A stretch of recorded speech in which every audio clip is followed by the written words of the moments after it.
Shri Yuvasena blood bank ద్వారా ఎందరికో ప్రాణదాతగా నిలిచి పలు సంస్థలకు ఆదర్శంగా నిలిచిన సతీష్ సేవలు అభినందనీయమని సప్తగిరి హ్యాచరీస్ యజమాని పెదబాబు పేర్కొన్నారు. కాకినాడ నగరంలో స్థానిక సినిమా రోడ్లో గల సూర్యకళ మందిరంలో శ్రీ యువసేన 13వ వార్షికోత్సవం మరియు శ్రీ యువసేన బ్లడ్ బ్యాంక్ 6వ వార్షికోత్సవం పురస్కరించుకొని యువసేన సతీష్ ఆధ్వర్యంలో మెగా రక్తదాన శిబిరం నిర్వహించారు. ముందుగా శ్రీ యువసేన ఏర్పాటు కార్యక్రమం స్నేహితులను కోల్పోయిన వారి చిత్రపటాలకు సతీష్ మిత్ర బృందం పుష్పాంజలి ఘటించి నివాళులర్పించారు. ఈ కార్యక్రమంలో సప్తగిరి హ్యాచరీస్ యజమాని పెదబాబు, యువసేన ఫౌండర్ సతీష్, వంకెల రాజకుమార్ తదితరులు పాల్గొని జ్యోతి ప్రజ్వలన చేసి కార్యక్రమాన్ని ప్రారంభించారు. ఈ సందర్భంగా వారు మాట్లాడుతూ శ్రీ యువసేన అందిస్తున్న సేవా కార్యక్రమాలు ఇతరులకు ఆదర్శంగా నిలుస్తున్నాయన్నారు. అవసరం ఉన్న వారికి రక్తం అందించడమే కాకుండా పేద పిల్లలను దత్తత తీసుకుని విద్యను అందించడం అనేది గొప్ప కార్యక్రమాన్ని కొనియాడారు.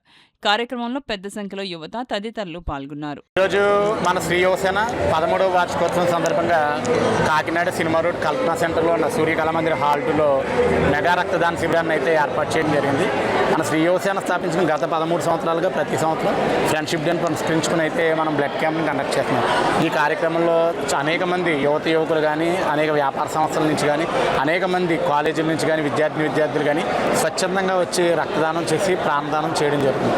అంటే ఒక సంస్థ పెట్టి 13 సంవత్సరాలు నిర్విరామంగా అనేక సేవా కార్యక్రమాలు మనం చేస్తుంటే దానికి ఒకే ఒక కారణం మన శ్రీ యువసేన ద్వారా చేస్తున్న కార్యక్రమాలను నమ్మి ప్రోత్సహించే వ్యక్తులే. నిజంగా వారు కానీ లేకపోతే ఈరోజు మన శ్రీ యువసేన ఆర్గనైజేషన్ అనేది లేదు. కావున వారందరికీ కూడా మన మీడియా సమక్షంలో హృదయపూర్వక ధన్యవాదాలు తెలియజేస్తాం.